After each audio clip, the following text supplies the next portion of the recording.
Hi കൂട്ടുകാരെ, എല്ലാവരും ഫുഡൊക്കെ കഴിച്ചോ?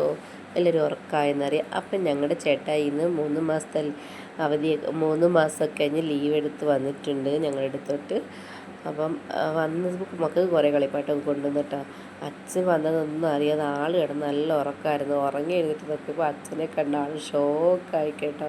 ഞാൻ പറഞ്ഞിട്ടില്ലായിരുന്നു വരുമെന്നുള്ള കാര്യം. എന്നും ചോദിക്കും എന്ന് വരും എന്ന് വരും. പിന്നെ അച്ഛൻ്റെ ബർത്ത്ഡേ കൂടെ ആണെന്ന് അറിഞ്ഞപ്പോൾ അച്ഛൻ എപ്പോൾ വരും എപ്പോൾ വരും എന്ന് ചോദിച്ചുകൊണ്ടേയിരുന്നു കേട്ടോ. അങ്ങനെ മോന് കുറച്ച് കാറൊക്കെ മേടിച്ചു, മോക്ക് ഡോള് മേടിച്ചു. അപ്പോൾ പറയാം എനിക്ക് ഈ ഡോളല്ല വേണ്ടത്, വേറെ ഡോളായിരുന്നു വേണ്ടതെന്നാണ് ആൾ പറയുന്നത്.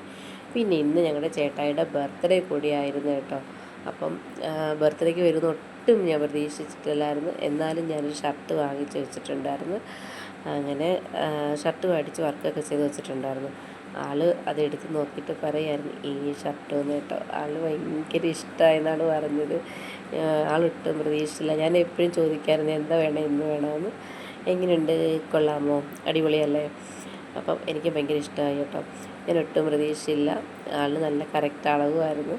അപ്പോൾ കുറേ നാളായിട്ട് ഇങ്ങനെ ഞാൻ വിചാരിച്ചിരുന്നതായിരുന്നു കേട്ടോ, ഇങ്ങനെ ഷർട്ട് കിട്ടി. എപ്പോഴും സിൽവർ ആദ്യം ഇതൊക്കെയാണ് കൊടുക്കുന്നത്. കുറേ നാളായി ഷർട്ട് വാങ്ങിക്കൊടുത്തിട്ട്. അങ്ങനെ ഇന്ന് ഈ വർഷം ഞങ്ങളങ്ങനെ പിന്നെ അതൊക്കെ കഴിഞ്ഞിട്ട് ഞങ്ങൾ രാത്രി ഒരു ഡ്രൈവൊക്കെ പോയി. അപ്പം എന്താ വേണ്ടി